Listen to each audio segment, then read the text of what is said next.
Good morning, trainees. The previous class you studied about questioning skill. Today I am going to introduce one more skill, explaining skill.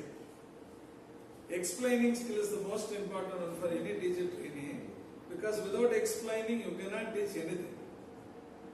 Although it is one among the different skills which are very relevant for teaching learning purpose, explaining skill is the most important one which is used at school level and college level to a great extent.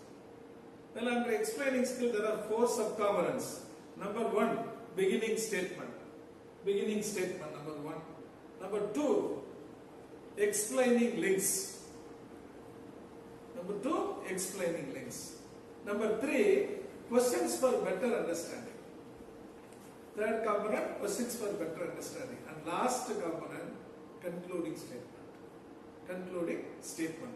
So there are 4 components under explaining skill which you must practice one after another. As you know pretty well, you will be writing lesson plan for about only 6 minutes duration. After completing it, you mark it in such a way with the pencil where these components occurs in your lesson plan. Right, let me start from the first one, beginning statement. In your course of teaching, maybe you will have 2 sessions or 2 concepts or 2 ideas or 2 areas to be discussed. The first one will have its own beginning statement and concluding statement. And second section or second concept or second idea should also have second beginning statement and the second concluding statement. So this will be the first and last. Somebody they have the flair for introducing the lesson later, but that is not the point that is to be taken up here at this point. Next, explaining links.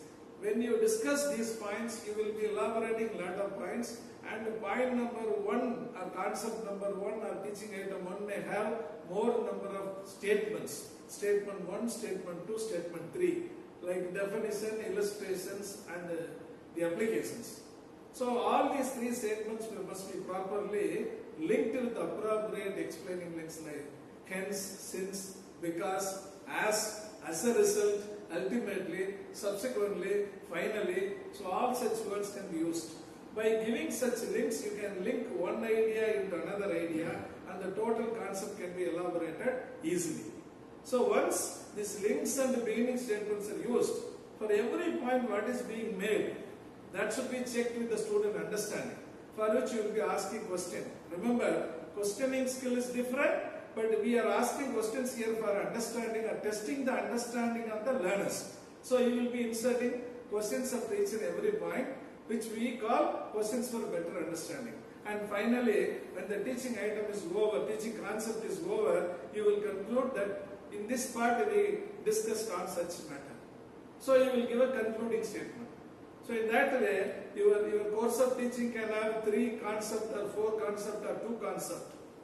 It should have every individual beginning statement and concluding statement and appropriate explaining links and all the necessary questions for testing the student's understanding. This is how explaining skill must be demonstrated.